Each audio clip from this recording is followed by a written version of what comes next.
let's do an example from an ecosystem science study. So there's a study in the Swiss Alps looking at delphinium, which is a species of flower, and its flowering times. So they go up into the mountains, and they've decided to explore the research question that soil warming influences the number of days that delphinium will flower for, and that warmer conditions promote increased flowering time. So to do this study, they basically hung heaters over beds of delphinium out in the field and turned them on so that they could heat up the flowers. But kind of like other examples we've talked about in this class, there are artifacts of that treatment that might also influence delphinium flowering time. So if you hang a big heater over a bed of flowers, you've got this big obstruction that's also changing the amount of sun that might reach the flower bed. So they need to have a control that controls for the warming effect, but they need to have another control that controls for the presence of the heater, okay? So basically what we have is we have three treatments now. We have treatments that get warmed, okay? So they have a heater and the heater is turned on. Then we have a treatment where the heater is hung above the plot, but it's not turned on. So now it's controlling for the effect of the heater being there, but not being warmed. And then we have a third set of plots where there's no heater hung at all, and it's basically a true control. It's controlling for all of the effects of your experiment. We're going to call that unmanipulated. Now, if I went out and I collected, I measured multiple plots and I counted how many days the delphinium were flowering, I might end up with some data like this.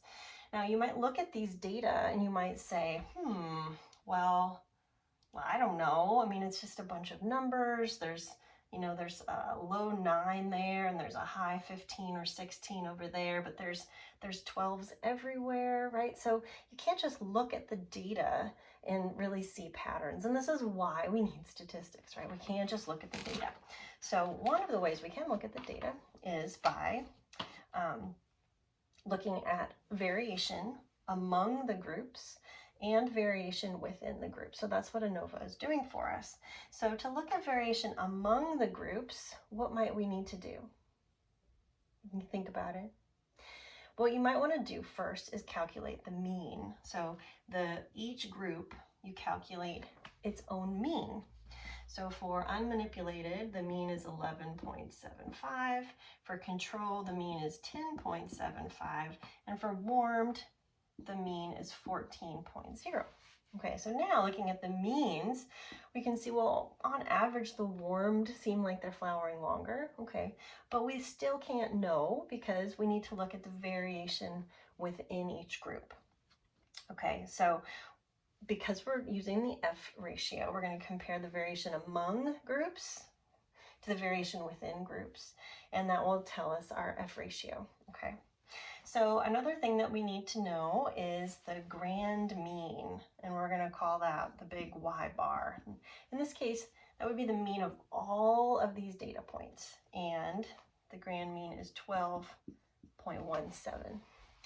Now, when you're running an Anova, the null hypothesis is that all of the means are equal. Okay, so we're just going to write that up here. The null, all means are equal. And the research hypothesis, the HA, or the alternative hypothesis, is that not all means are equal. Now, it's not that all means are different. That's a very key point. It just means that at least one of them is different than the others.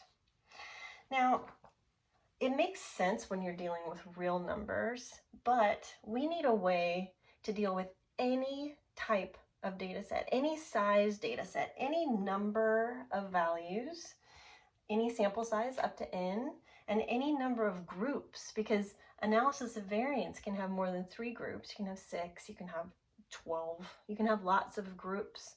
And so we kind of need the placeholder so we can talk about the math. And so unfortunately, we're going back to those y sub i's. And so you're gonna have to bear with me, but I think we can do this. So to create a general formula for analysis of variance, we need to talk about the data in the data set. Now we have y sub i's here, but then we have more over here. And so we need a placeholder for the I, which tells us the sample size within a group, and we need a placeholder called J that tells us which group are we talking about. So if I were to draw this out in a different way, I'm going to talk about group 1, group 2, group 3, all the way out to group number A. Okay, so this represents the fact that there can be any number of groups in this data set. I'm also going to talk about values in the data set 1, 2, 3, 4, ... all the way down to n. So this gives me the idea that I can have any number of data points in my data set all the way down to n. Okay, so if I were to use this framework, this matrix, right, to describe my data, I'm going to have values of y now, but we're going to call them yij's because our i's go from 1 to A, and our j's go from 1 to n. Okay, so they're going to be values of yij, and for example, this first one is going to be y11, y12, y13, y14, ... all the way down to y1n.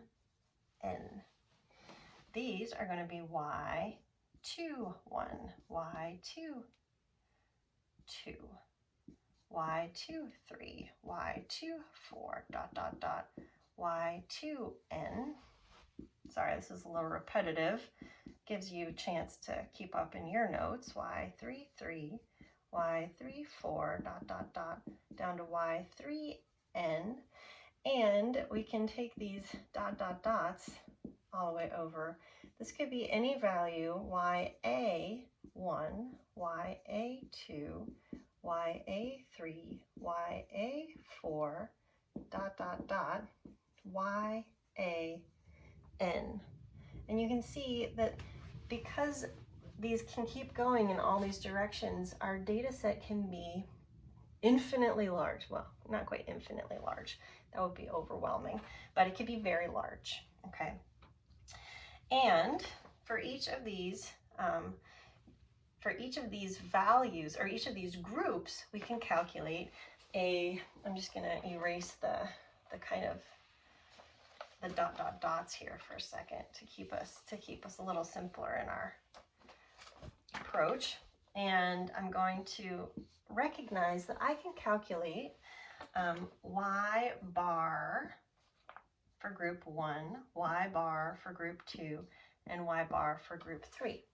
These are called y bar i's, okay? I going from 1 to A, all right? And I can still calculate the overall mean y bar, which is the grand mean. Okay, so if I were to plot these data, plot the means, I'm going to end up with a plot with unmanipulated, control, and warmed. And my means are 11.75. Okay, 10.75 is a little shorter, and then 14 is a little bit taller. Okay, so these are my means, and I would need to calculate some measure of spread. So that's going to give me my variation. These just give me my variation among groups, right? But what I need next is how do I calculate the variation within each group? So we're going to do that in the next video.